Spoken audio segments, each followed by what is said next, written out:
দেখেন আপনি শ্রাবণ মেঘের দিন এই মুভিটা দেখলে বুঝবেন যে সেখানে আমাদের যে জাহিদ হাসান কেন্দ্রীয় চরিত্র, জাহিদ হাসানকে একজন ভদ্রমহিলা বলছে যে মতি মামা মনে খুব আঘাত পাইছো, কষ্ট পাওয়ান ভালো, ঘাতকরা কষ্ট না পাইলে ভেতর থেকে গলাটা ছাড়ে না।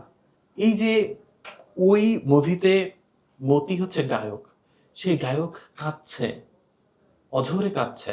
একটা ভদ্রমহিলা এসে বলছে তুমি কাঁদো, আরো কাঁদো, শিল্পীরা না কাঁদলে ভেতর থেকে জন্ম হয় না, সৃষ্টি হয় না। এই জন্য আমার মনে হয় যে মানুষের আঘাত পাওয়া দরকার, আঘাত না পাওয়া হৃদয় একেবারে অনাবাদী জমির মতো। হ্যাঁ, আমার মনে হয় যে রবীন্দ্রনাথকে আমরা যখন দেখি বিস্মিত হই তার সৃষ্টির পাহাড়ের স্তূপে, আবার তার জীবন যখন দেখি তার জীবনে আঘাতে পরিপূর্ণ, একটার পর একটা আঘাত, একটার পর একটা আঘাত। এটাকে আপনি আসলে কিভাবে বিশ্লেষণ করেন, একজন রবীন্দ্রনাথ, তার সৃষ্টিকর্ম, তার আঘাত? একটা প্রোগ্রামে এসে রবীন্দ্রনাথকে বর্ণনা করাটা দুঃসাধ্য।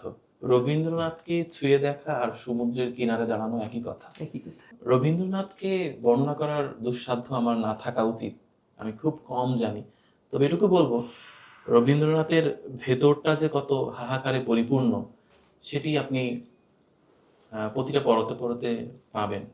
যেমন তার মেয়ে বিয়ে হয়েছে, এই যে মেয়ের শ্বশুর পক্ষের সাথে তার কিন্তু ভালো সম্পর্ক ছিল না। জামাইকে লন্ডনে, রবি ঠাকুরকে যদি একটু বলতে বলেন তাহলে বলবো রবীন্দ্রনাথ ঠাকুর বাংলা সাহিত্য ছাড়া সম্ভবত সব জায়গাতেই নিজেকে অদক্ষ প্রমাণ করেছেন। রবি ঠাকুর একটা কোম্পানি খুললেন, ঠাকুর অ্যান্ড কোম্পানি লিমিটেড, সেটি চলল না। রবি ঠাকুরকে জমিদারিত্ব দেওয়া হলো সিরাজগঞ্জের পাতিশরে, কুষ্টে শিলাইদহে, তিনি সেটা করতে পারলেন না, অতটা নির্দয় হতে পারেননি, কিংবা খাজনা আদায়ের ক্ষেত্রে তিনি পারদর্শী ছিলেন না। ডিএল রায়ের সাথে তিনি কিন্তু কৃষি প্রজেক্টও শুরু করতে গিয়েছিলেন, সেখানেও কিন্তু তিনি ধরা খেয়েছিলেন। রবি ঠাকুরের ভেতরটা এতটা হাহাকারে পরিপূর্ণ আমি দেখি, বা আমার কাছে একজন ব্যথিত রবীন্দ্রনাথই বেশি প্রিয়। রবীন্দ্রনাথ তো সমুদ্রের মতো, সমুদ্র যেমন সকালে একরকম, দুপুরে একরকম, সন্ধ্যায় আরেকটা। আবার সন্ধ্যায় একরকম, রাতে মাঝ ভিন্ন। রাতে একরকম।